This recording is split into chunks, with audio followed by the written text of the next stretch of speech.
आज के इस सामाजिक प्रतिनिधि सम्मेलन में उपस्थित भारतीय जनता पार्टी के कर्मठ और लोकप्रिय अध्यक्ष माननीय श्री स्वतंत्र देव सिंह जी, केंद्रीय मंत्री श्री बीएल वर्मा जी, प्रदेश सरकार में मेरे सहयोगी मंत्री श्री संदीप सिंह जी, श्री लाखन सिंह राजपूत जी,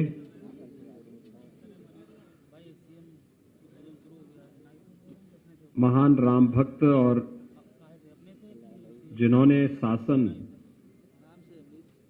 की कार्यपद्धति को कैसे संचालित होना है, ऐसे हम सबके नेता रहे स्वर्गीय कल्याण सिंह जी की विरासत को पूरी तेजस्विता के साथ आगे बढ़ाने वाले लोकप्रिय सांसद माननीय श्री राजवीर सिंह राजू भैया जी, माननीय सांसद श्री मुकेश राजपूत जी, पिछड़ा वर्ग मोर्चा के प्रदेश के अध्यक्ष श्री नरेंद्र कश्यप जी, माननीय विधायक श्री विपिन वर्मा डेविड जी, श्रीमती बिमलेश वर्मा जी, आज के इस कार्यक्रम में उपस्थित सभी माननीय विधायकगण, लोधी समाज से जुड़े हुए सभी उपस्थित भाइयों बहनों, आप सभी लोग प्रदेश की राजधानी लखनऊ में आए हैं। मैं आप सबका हृदय से अभिनंदन करता हूं, स्वागत करता हूं।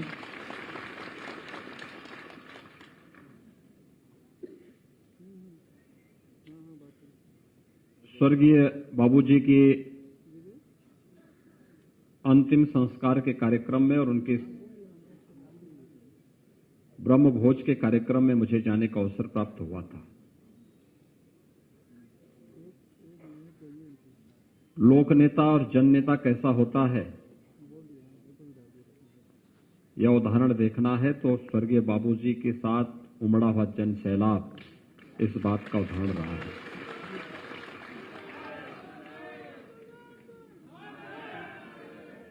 यह वैसे ही नहीं हुआ। आज स्वर्गीय बाबूजी का पूरा जीवन देश और धर्म के लिए समर्पित था। यह सच है कि लोधी राजपूत परंपरा में परिवार में वे जन्म लिए, पले बढ़े, शिक्षा दीक्षा ली, लेकिन सार्वजनिक जीवन के लिए उन्होंने अपना पूरा जीवन देश और धर्म के लिए समर्पित किया। और इसी से अंदाजा लगाया जा सकता है कि ये समाज अपने लिए नहीं, देश और धर्म के लिए मरने मारने वाला है, जीने वाला है। वीरांगना अवंतीबाई लोधी जी का चर्चा भी होती है और ये मेरा सौभाग्य है, कल प्रधानमंत्री जी ने एक मेडिकल कॉलेज का 9 मेडिकल कॉलेजेस का उद्घाटन किया। उसमें से एक मेडिकल कॉलेज वीरांगना अवंतीबाई लोधी जी के नाम पर भी है। ये हमारी सरकार ने राजू भैया के कहने पर और संदीप सिंह जी के कहने पर स्थापित किया।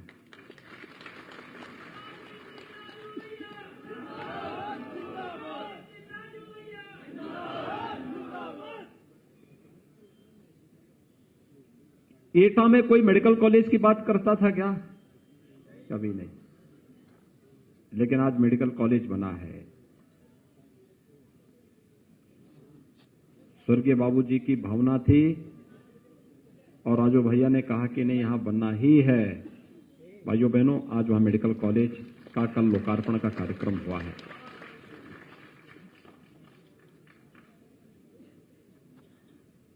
हम लोगों को प्रदेश में 3 महिला पीएससी बटालियन की स्थापना करनी थी। लोगों ने कहा नाम क्या होगा? हमने कहा एक नाम होगा वीरांगना अवंतीबाई के नाम पर। याद करिए, बदायूं का जो केंद्र बना है वह अवंतीबाई जी के नाम पर ही बनाया गया है। पीएसी की महिला बटालियन का नामकरण,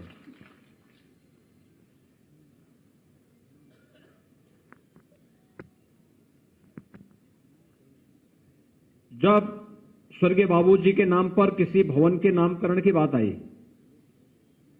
तो मैंने राजू भैया से कहा, मैंने कहा आपका काम नहीं भाई, ये हमारा काम है। क्योंकि कल्याण सिंह जी ने अपने परिवार के लिए नहीं जिए थे, इस देश के लिए और धर्म के लिए उन्होंने जीवन जिया था। और इसीलिए हमारा अत्याधुनिक कैंसर अस्पताल लगभग 1200 करोड़ रुपए की लागत से बनकर के तैयार हुआ। हमने कहा इसका नाम स्वर्गीय कल्याण सिंह कैंसर संस्थान होगा। उत्तर प्रदेश का सबसे बड़ा संस्थान है, वो सबसे बड़ा संस्थान है। अत्याधुनिक सुविधाओं से युक्त है और बहुत शीघ्र वहां पर स्वर्गीय कल्याण सिंह जी की एक भव्य प्रतिमा का स्थापना का कार्यक्रम भी होने जा रहा है। ऐसे ही अभी हम कुछ ही दिनों में मैं बुलंदशहर आने वाला हूं, वहां के मेडिकल कॉलेज का नामकरण भी हम लोगों ने स्वर्गीय कल्याण सिंह जी के ही नाम पर कर दिया है। अत्याधुनिक मेडिकल कॉलेज बनेगा। भाइयों बहनों, देश और धर्म के लिए जीने वाले, अपना जीवन समर्पित करने वालों के प्रति समाज सदैव इसी कृतज्ञ भाव के साथ नमन होता है, अपनी श्रद्धांजलि अर्पित करता है। और स्वर्गीय बाबूजी के प्रति समाज का, सरकार का यही श्रद्धांजलि है। आज आप सब यहां पर आए हैं। हमारे प्रदेश अध्यक्ष जी ने कुछ बातें आपके सामने कही। मैं अपने विधायक श्री कैलाश राजपूत जी की भावनाओं को भी समझ रहा था। भाइयों बहनों, दलीय सीमाओं से ऊपर उठ करके लोग काम करते हैं, लेकिन जब कोई आपराधिक मानसिकता के साथ कार्य करता है तो उसी संकीर्णता के दायरे में रह करके सामाजिक ताने बाने को छिन्न भिन्न करने का कार्य करते हैं, जैसे 2017 के पहले प्रदेश में देखने को मिलता था। इन लोगों के लिए समाज मायने नहीं रखता, देश मायने नहीं रखता। ये देश की कीमत पर राजनीति करते हैं। ये लोग सामाजिक ताने बाने को छिन्न भिन्न करते हैं और जब पर्व और त्योहार आता है तब दंगाइयों को प्रोत्साहित करके कर्फ्यू लगाते हैं। यही तो होता था 2017 के पहले प्रदेश में। तब हर तबका परेशान था,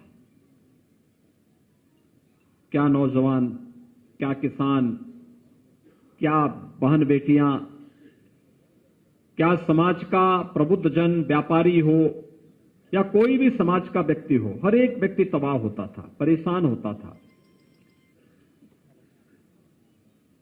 2017 में हम लोगों को जो व्यवस्था मिली, प्रदेश की एक जर्जर व्यवस्था मिली, बिगड़ा हुआ प्रदेश मिला। लोग कहते थे कैसे होगा, हम कहते थे प्रधानमंत्री के रूप में मोदी जी हैं, उनका मार्गदर्शन है, और जिस प्रदेश में शासन की एक नजीर के रूप में स्वर्गीय बाबूजी ने जो भी व्यवस्था बनाई है, उत्तर प्रदेश उसी तर्ज पर आगे बढ़ेगा। और भाइयों बहनों, पिछले 4.5 वर्ष के अंदर परिवर्तन प्रदेश के अंदर हर एक क्षेत्र में देखने को मिला होगा, हर एक क्षेत्र में देखने को मिला है। आखिर ये सुविधाएं पहले भी लोगों को मिल सकती थी, गरीबों को मिल सकती थी, और किसी भी पार्टी का, किसी भी संस्था का कसौटी की जांच करनी हो तो सबसे महत्वपूर्ण माध्यम होता है जब संकट आए तब देखें। और इस सदी के सबसे बड़े संकट से वर्तमान में भी हम लोग जूझ रहे हैं, पूरा देश, पूरी दुनिया जूझ रही, कोरोना महामारी से। कोरोना महामारी के दौरान आप सबने देखा होगा या तो केंद्र सरकार और प्रदेश सरकार कार्य कर रही थी, या भारतीय जनता पार्टी और राष्ट्रीय स्वयंसेवक संघ का स्वयंसेवक कार्य कर रहा था। बाकी अन्य दलों के लोग सो रहे थे, होम क्वारंटीन में थे, आइसोलेशन में थे। जब आपके संकट के समय, समाज के संकट के समय ये लोग आइसोलेशन में थे, तो चुनाव में भी इन्हें आइसोलेशन में भेजने की तैयारी होनी चाहिए। ये सामाजिक सम्मेलन इसी बात को लेकर के किए जा रहे हैं। आपने देखा होगा, मैं तो कोरोना के समय भी अलीगढ़ गया था। अलीगढ़ विश्वविद्यालय में भी मैंने बैठक की, अन्य संस्थाओं में भी बैठक की, अलग अलग जगहों का निरीक्षण किया। हमारे जितने भी माननीय सांसद विधायकगण, नीचे भी जितने हमारे विधायकगण हैं, सभी लोग जगह जगह जा रहे थे। रोशन लाल जी का तो रोज ही फोन आ जाता था मेरे पास, रोज फोन करते थे, कभी किसानों की समस्या को लेकर के, कभी क्रय को लेकर के, कभी किसी अन्य चीज को लेकर के। मैं इनसे कहता था कि अरे पहले कोरोना से बचाओगे कि कोरोना से बच जाएगा, कोई दिक्कत नहीं, लेकिन अब किसानों का क्रय भी होना चाहिए। यानी एक तड़प है समाज के लिए, तब ये चीजें होती हैं। भाइयों बहनों, क्या इस प्रदेश के अंदर कांग्रेस को, सपा को और बसपा को शासन करने का अवसर नहीं मिला था क्या? और क्या उनकी जिम्मेदारी इस प्रदेश के प्रति नहीं थी? और एक दिल्ली वाले हैं, वे तो दिल्ली से यूपी बिहार वालों को ही भगा दिए थे। आज कह रहे हैं हम ये फ्री देंगे, वो फ्री देंगे। अरे जब अवसर मिला था, जब लॉकडाउन लगा था, सबसे पहले उत्तर प्रदेश के वासियों को, उत्तर प्रदेश के नागरिकों को इन्होंने दिल्ली से भगाने का काम किया था। और भाइयों बहनों, इनको बताने की आवश्यकता है कि दिल्ली संभाल नहीं पाए, एक छोटी सी दिल्ली संभाल नहीं पाए। यूपी और बिहार के लोगों को दिल्ली से भगा दिए। और जब उत्तर प्रदेश विधानसभा का चुनाव आ रहा है तो उत्तर प्रदेश नजर आ रहा है। पहले भगवान राम को गाली देते थे, लेकिन आज जब लगता है कि अब राम के बगैर नैया पार होने वाली नहीं है, तब अयोध्या में राम जन्मभूमि में दर्शन करने भी आ रहे हैं। अच्छी बात है, राम के महत्व को, राम के अस्तित्व को कम से कम इन्होंने स्वीकार तो किया। अन्यथा विपक्षी दलों का कोई नेता ऐसा नहीं जिन लोगों ने 6 दिसंबर 1992 को स्वर्गीय बाबूजी को कोसा न हो, कटघरे में न खड़ा किया हो, और पूरी मजबूती के साथ उस समय भी खड़े रहे बाबूजी। उन्होंने कहा था कि कोई जिम्मेदारी फिक्स होती है तो कल्याण सिंह के ऊपर होनी चाहिए। कल्याण सिंह इस जिम्मेदारी को लेने को तैयार है। यह है दमदार बात। और इसलिए भाइयों बहनों, आज मैं आपसे यही कहने के लिए आया हूं, पूछिए एक बार विपक्षी नेताओं को, प्रदेश के अंदर सर्वाधिक समय तक शासन किया है कांग्रेस ने। अगर प्रदेश में बदहाली है, अव्यवस्था थी, अराजकता थी, गरीबी थी,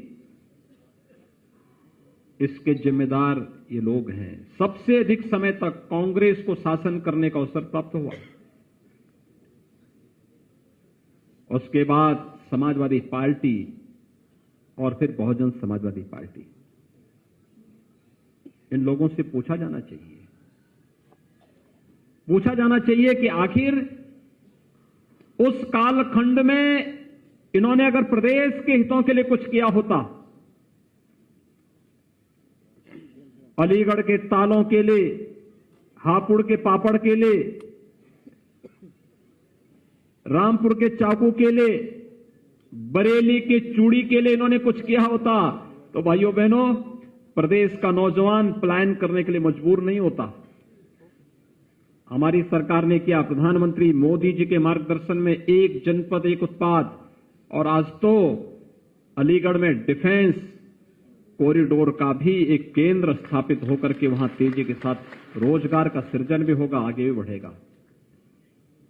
स्वर्गीय बाबूजी जब मुख्यमंत्री थे, उन्होंने ताला नगरी के रूप में वहां एक व्यापक निवेश करवाया था, अलीगढ़ को पहचान दिलाई थी हार्डवेयर के क्षेत्र में। आज भी अलीगढ़ का कारीगर बहुत अच्छा काम करता है। सपा ने क्या किया, कांग्रेस ने क्या किया, बसपा ने क्या किया, इनसे पूछा जाना चाहिए।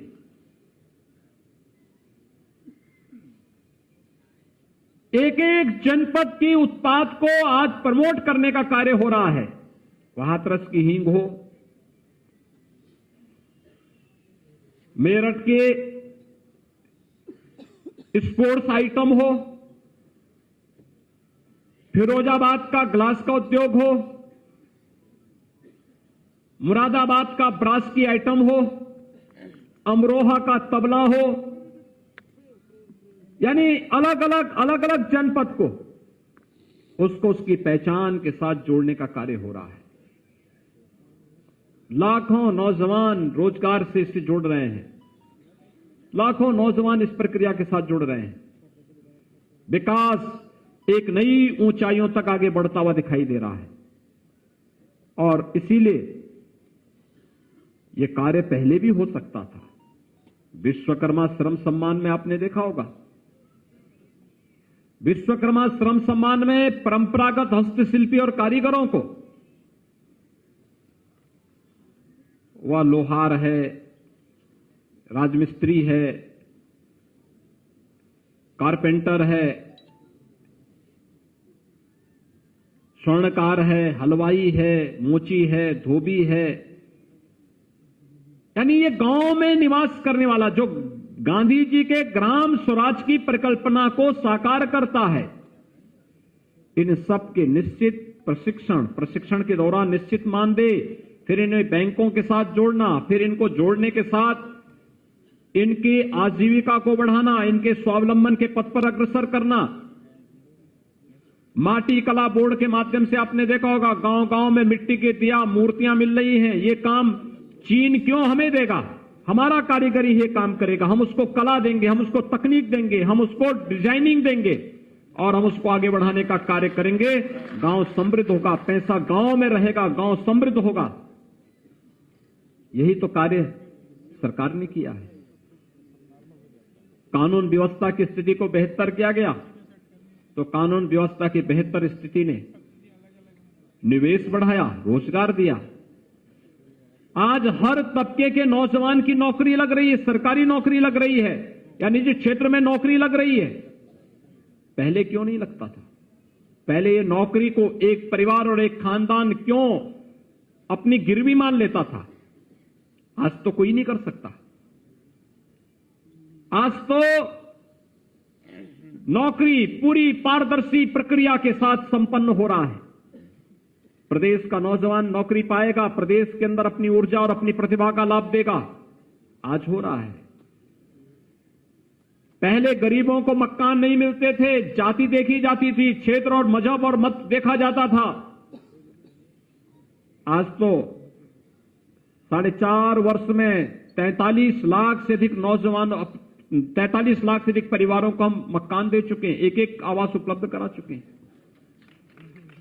2 करोड़ 61 लाख से अधिक लोगों, परिवारों को एक एक शौचालय उपलब्ध करवा चुके हैं। हर ग्राम पंचायत में सामुदायिक शौचालय भी बन रहा है। उस शौचालय की देखभाल करने के लिए गांव की किसी एक महिला को जिम्मेदारी भी दी जा रही है।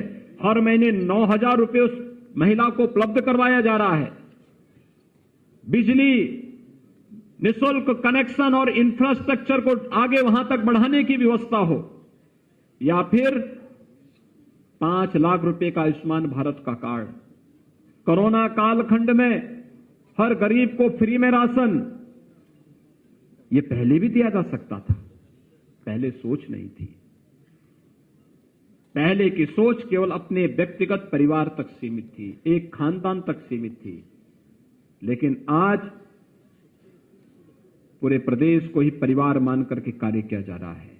पूरे देश को परिवार मान करके प्रधानमंत्री जी मार्गदर्शन भी देते हैं, नेतृत्व भी देते हैं। और पूरे देश को परिवार मान करके शासन की योजनाओं का लाभ दिया जा रहा है। यही अंतर है और उस अंतर को एक एक नागरिक तक बताना की आवश्यकता है। पहले होड़ लगती थी।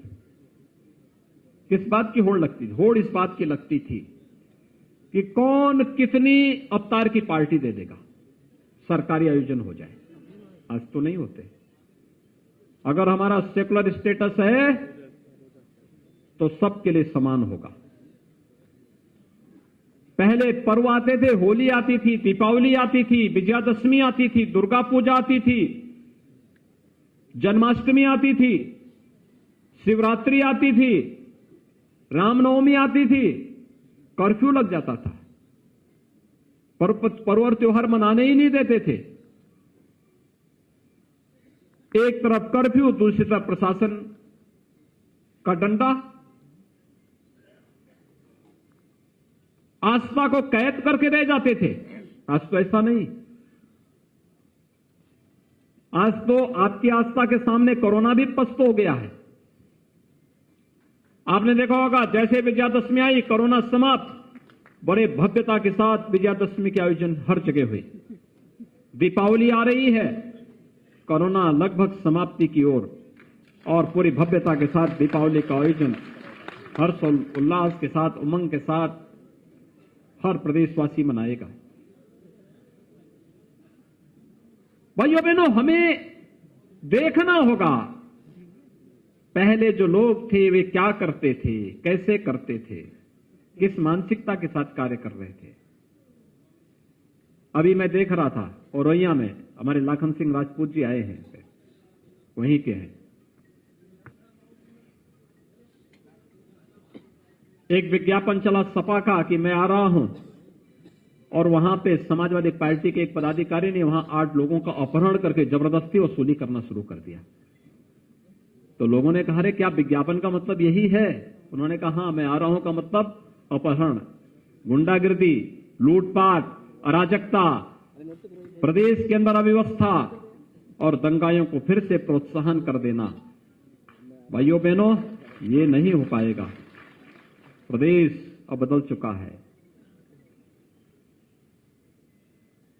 याद करिए, हमारी सरकार आई 2017 में, हमने पहला काम क्या किया? किसानों का कर्ज माफ किया। मैं बहन और बेटियों की सुरक्षा के लिए एंटी रोमियो स्क्वाड का गठन किया। प्रदेश के लिए हम लोगों ने नई नई स्कीम के साथ हम आगे बढ़े थे। और समाजवादी पार्टी की सरकार 2012 में जब बनी थी, उसने क्या किया मालूम है? पहला काम क्या था? राम जन्मभूमि पर आतंकी हमला करने वाले आतंकवादी के मुकदमे को वापस लेने वाली कार्रवाई को प्रारंभ करना। और दूसरा कार्य उस सरकार में हुआ था, कोसी कला का दंगा। और जो सिलसिला शुरू हुआ अंतहीन सिलसिला था। हर तीसरे दिन एक दंगा, हर तीसरे दिन एक दंगा। कोई पर्व और त्योहार नहीं मना सकते थे, कोई अपने को सुरक्षित नहीं कर सकता था। और ये तो समाजवादी पार्टी के साथ चस्पा है। एक 2005 की घटना है। मैं एक बार अलीगढ़ में गया था। अलीगढ़ में रामनवमी के दिन एक दंगा हो गया था, और तब भी मैं देखता था कैसे समाजवादी पार्टी दंगाइयों को प्रश्रय देती है। भाइयों बहनों, इन राजनीतिक दलों के वास्तविक चरित्र को समझने की आवश्यकता है। और आप अपने समाज के प्रबुद्ध हैं। कोई एमपी है, कोई एमएलए है, कोई जिला पंचायत अध्यक्ष है, कोई ब्लॉक प्रमुख है, कोई जिला पंचायत का सदस्य है, कोई किसी बोर्ड और निगम का चेयरमैन है, कोई ग्राम प्रधान है, कोई क्षेत्र पंचायत समिति का सदस्य है, कोई किसी विद्यालय का प्रबंधक है, कोई समाज में अलग अलग क्षेत्र में छोटा और बड़ा उसका दायरा हो सकता है, कम या ज्यादा दायरा हो सकता है, लेकिन हर एक क्षेत्र में आप नेतृत्व देने वाले हैं, समाज के जागरूक प्रहरी हैं, तो समाज को अवगत कराने की जिम्मेदारी भी आपकी है। ये प्रदेश स्तर का सम्मेलन है। इतनी भारी संख्या में आप लोग आए हैं, कितनी भारी संख्या में, मुझे लगता है पूरा चारों तरफ भरा हुआ है। इस सभागार को इस रूप में भरा हुआ मैंने इससे पहले नहीं देखा।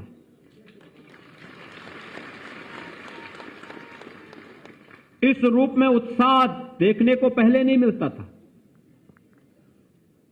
लेकिन स्वर्गीय बाबूजी के संस्कार, वीरांगना अवंती बाई की राष्ट्रभक्ति और भाइयों बहनों, उस परंपरा को आपके वर्तमान नेतृत्व जिस रूप में आपको आगे बढ़ाने का कार्य कर रहे हैं, आपकी जिम्मेदारी बनती है एक एक परिवार के पास, एक एक गांव, एक एक परिवार के पास जाकर के अवगत कराना।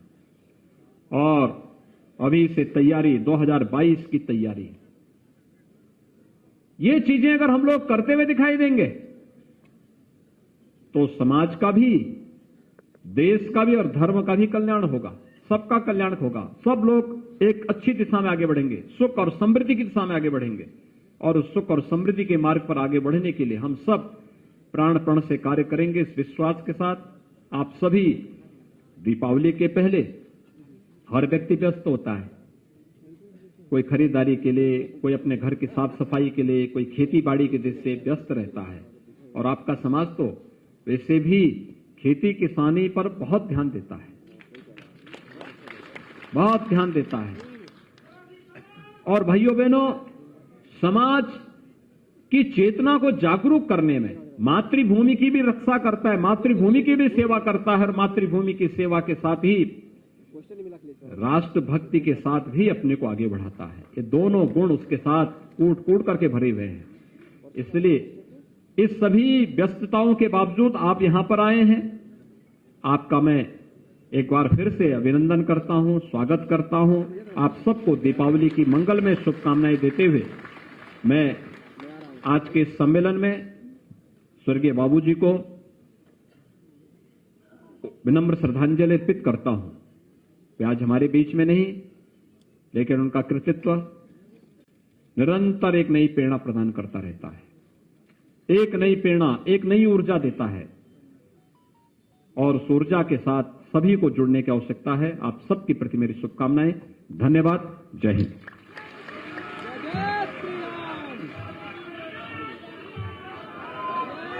महाराज जी।